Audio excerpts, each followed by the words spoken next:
Hello there, everybody.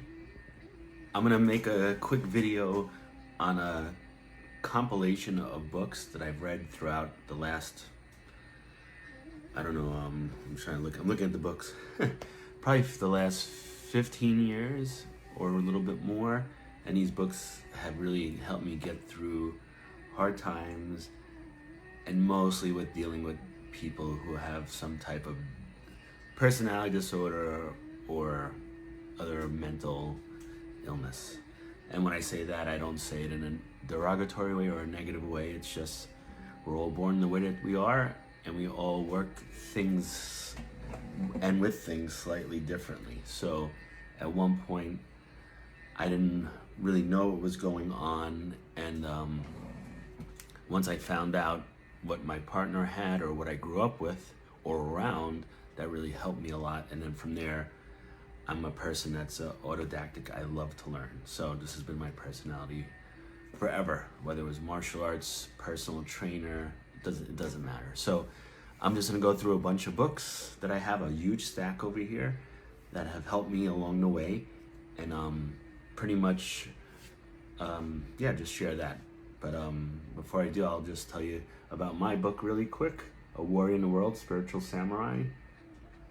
This is a compilation of everything I've ever read, everything I've experienced, everything I've seen, so it's on Amazon.com in regular book form. Okay, so I'll go through the first book that I ever read. Then I was going through a really hard time that really helped a lot. The cover is different now, but it's 8 Mindful Steps to Happiness. Okay, this one really put a lot of stuff into perspective. Also, I am an empath, and some people think it's nonsense or fairy tale stuff. I am. So the thing that helped me a lot was Buddhism and Vedanta and other Hindu philosophies, because it helped me really control my feelings and how I absorb other people's stuff. So that book was a huge thing. Here's another book, Smile at Fear. I read this probably 7 years ago. Pema Chodron, I love her. She's a grandma that became a Buddhist monk. This is When Things Fall Apart. Great book. Another one from her is The Places That Scare You. And you gotta remember, Buddhism, Hinduism, you could say it's a religion, whatever it is, but it's Eastern philosophy. Remember, philosophy. So it doesn't matter if you're a Christian, a Baptist, it doesn't make a difference. That philosophy has to do with life, especially Buddhism. It has to do with life. So it helps a lot. This book was a bomb for me. Understanding the Borderline Mother. This is very difficult to find and very expensive now. I bought this probably 10 years ago. I was doing research for somebody that I love, and then I realized after reading the first chapter, that's my mom. So from there, it helped open up a lot of things. This is one of my favorite authors, David Richo. I think that's how you say it. This is a great book. All his books are amazing. He's a psychologist, and he studies Buddhism. Amazing book. The 5 Things We Cannot Change. I know it's showing up backwards. I'm not technologically advanced to figure out how to flip that. This woman, Melanie, I don't know, it's Beatley. I'm dyslexic, so it's sometimes hard to figure out what it says, but Beyond Codependency, she has a bunch of books, great books, because if you grew up in a household with people that have any type of personality disorder or mental illness, you're trying to take care of them all the time because you love them. You want them to be happy. You want them to be healthy. So what happens? It creates a codependent person. So now you look for that person, and you repeat the same relationship that you had with your home with the partner you're with. I know somebody who I went to school with.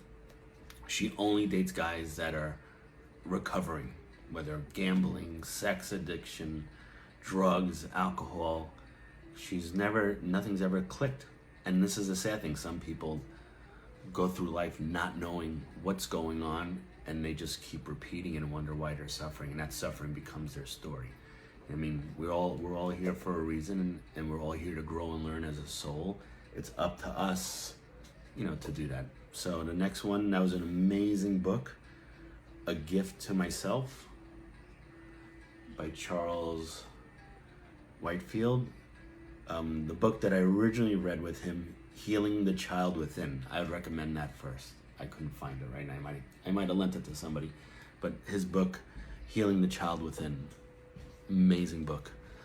This book was super helpful for me when I found out that somebody that I loved, that I was with for a long time, had borderline personality disorder.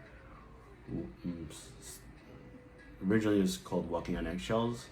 Now Stop Walking on Eggshells. And the person's name is Paul Manson. And I can't pronounce the other name, but this is the second edition. Of course, I lent the first edition to somebody, never got it back. That's okay. Another one that has to do with BPD, borderline personality disorder, Boomerang Love.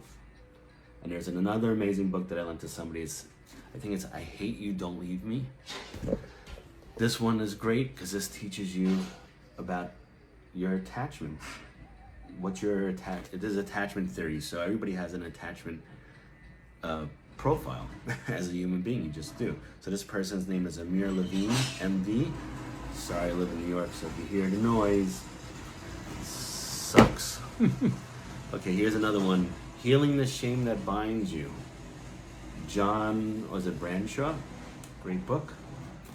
And then if you are married to somebody that's bipolar, you're trying your best. So here's another one. Loving someone with bipolar disorder. Since I'm dyslexic, I could read backwards very well. And the name of this person is Julie A. Fast. So, sometimes we can't figure things out on our own. We need help. So whether it's a psychologist or just reading. Now we have YouTube. It's so amazing. You have so many self-aware people sharing stuff. It's like, it's amazing, because learning stuff from a psychological point of view is great, but to get it from the horse's mouth is even more important in my eyes, because you can't understand somebody just from hearing what other people know about them. You have to hear about it from their point of view and their perspective.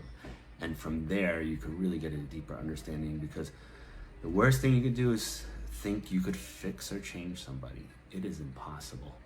And if anything, you'll die trying, and you will die, because that person's just gonna hurt you beyond belief, and you're gonna live a life that's full of suffering. So arming yourself, educating yourself, but most importantly, being aware. And then from there, once you know something, or you have at least an idea, you could Google it, go in that direction, and from there you could start to look into it and read about it and learn about it. And from there, you could start to understand. And remember, to understand something is not getting a concept. It's to stand under, it's to support, it's to know. And then once you start to do that, you could start to understand, heal, and then eventually move on and let go. And if it's something you can't let go of because you live with that person or they're in your life, at least you could understand it to make things better, and we all deserve to be happy. So don't let anybody else to steal your peace and your happiness. And if you're in a relationship that's toxic, the first thing you could do is be aware that you're in a toxic relationship. And then from there, you could really make a difference. So, I posted a video of Superman catching Lois Lane, and she goes, "You got me, who's got you?" That's the concept. It's like, who's got you? And you can't depend on anybody else to save you. So you have to have yourself. You have to take care of yourself.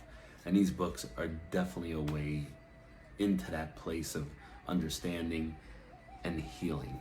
And then from there, you could really start to just live life again and realize how much you missed out on by trying to make somebody else happy that you can't. All right. Thank you, everybody, for listening. I will talk to you soon. These books are all on Amazon. Now you're lucky, you don't have to probably get them. They're on ebooks, so check them out.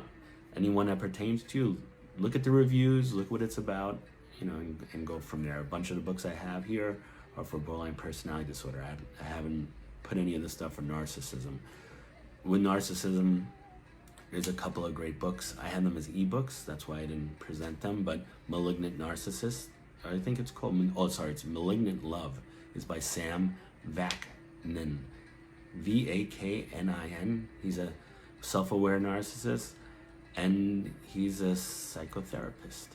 and he's a professor. So his videos are on YouTube, but his stuff is amazing too, especially if you like more of the brainiac version of all the things. All right, take care, be good, God bless.